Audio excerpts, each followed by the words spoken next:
सभी को नमस्कार। स्पेशल एजुकेशन यूट्यूब चैनल में सभी का हार्दिक स्वागत है। तो बजट में मिलेगा कर्मचारियों को तोहफा, लागू होगा नया वेतन आयोग, कितनी बढ़ेगी सैलरी पेंशन, जाने नया अपडेट।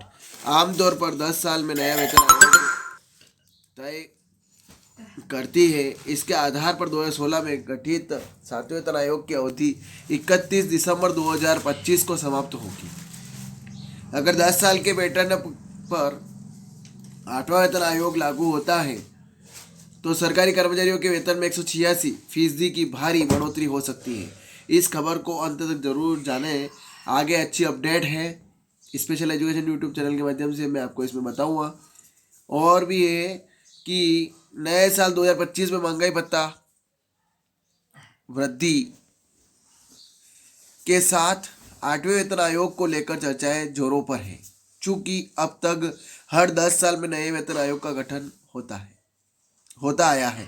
सातवें वेतन आयोग का गठन फरवरी 2014 में किया गया था, लेकिन इसकी सिफारिशें 1 जनवरी 2016 से लागू की गई, जो 31 दिसंबर 2025 को समाप्त हो जाएगा।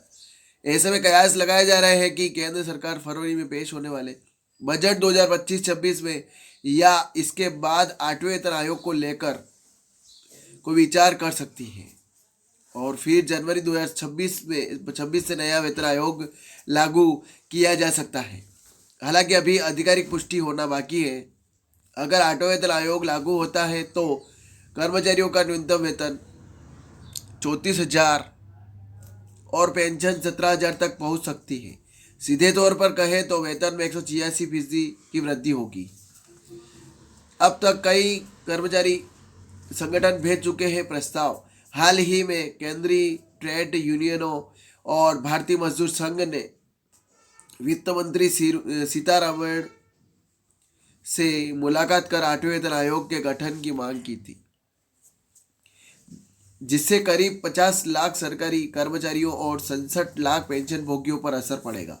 पिछले महीने संयुक्त जॉइंट कंसल्टेटिव मशीनरी की राष्ट्रीय परिषद ने भी यूनियन कैबिनेट सेक्रेटरी को पत्र लिखकर नए पे कमीशन के त्वरित गठन की मांग की थी। उनका कहना है कि सातवें वेतन आयोग की सिफारिशें लागू हुए 9 साल से ज़्यादा का समय हो चुका है और 1 जनवरी 2026 से अगले वेतन व पेंशन रिवीजन ड्यू है।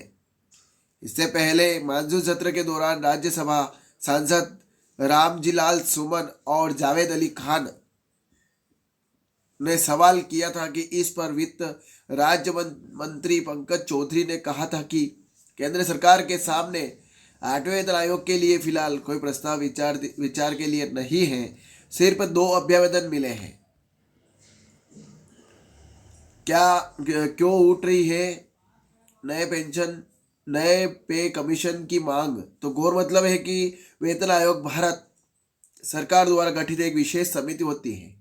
इस समिति का मुख्य उद्देश्य केंद्रीय सरकारी कर्मचारियों और पेंशनरों के वेतन भत्ते और पेंशन की समीक्षा करना और उनमें जरूरी संशोधन की सिफारिश करना होता है।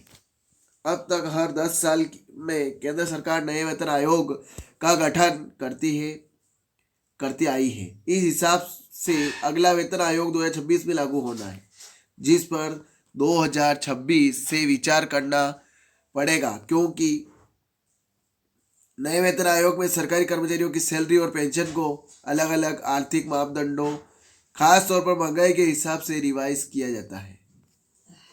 आठवें वेतन आयोग के बाद फिटमेंट फैक्टर पर क्या पड़ेगा असर? तो मीडिया रिपोर्ट्स की माने तो आठवें वेतन आयोग लागू होने के बाद फिटमेंट फैक्टर में भी इजाफा देखने को मिल सकता है। लंबे समय से केंद्र के कर्मचारी फिटमेंट फैक्टर को 3.68 तक बढ़ाने की मांग कर रहे हैं। ऐसे में माना जा रहा है कि आठवें वेतन आयोग में मोदी सरकार फिटमेंट फैक्टर को 2.57 से बढ़ाकर 2.86 कर सकती है। वर्तमान में केंद्रीय कर्मचारियों का फिटमेंट फैक्टर 2.57 है और बेसिक सैलरी 18,000 है। सातवें वेतन आयोग के तहत केंद्रीय कर्मचारियों की बेसिक सैलरी 20,000 रुपये है, तो भत्तों को छोड़कर उसकी सैलरी 20,000 गुणित 2.57 बराबर 51,400 रुपये होगी।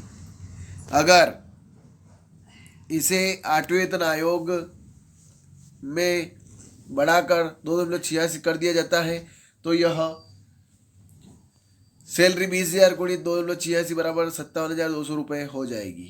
वहीं पेंशन में भी 9,000 से बढ़कर 25,740 रुपये हो सकती है। तो ये खबर थी, ज़्यादा से ज़्यादा शेयर करें, लाइक करें, कमेंट करें आपको खबर कैसी लगी। और आप मेरे चैनल पर नए हैं यानी पहली बार विजिट कर रहे हैं तो चैनल को सब्सक्राइब जरूर करें, बेल आइकन को प्रेस करें ताकि इस प्रकार से नई नई नोटिफिकेशन आप तक जल्दी जल्द पहुंच जाए और इस प्रकार से नई नई खबरें आप तक जल्दी जल्द पहुंच जाए। इसकी डिस्क्रिप्शन आपको इसकी लिंक आपको डिस्क्रिप्शन में मिल जाएगी, उस पर जाकर भी आप चैनल को सब्सक्राइब कर सकते हैं। और इसी प्रकार से स्पेशल एजुकेशन यूट्यूब चैनल पर बने रहिए। जय हिंद, जय भारत।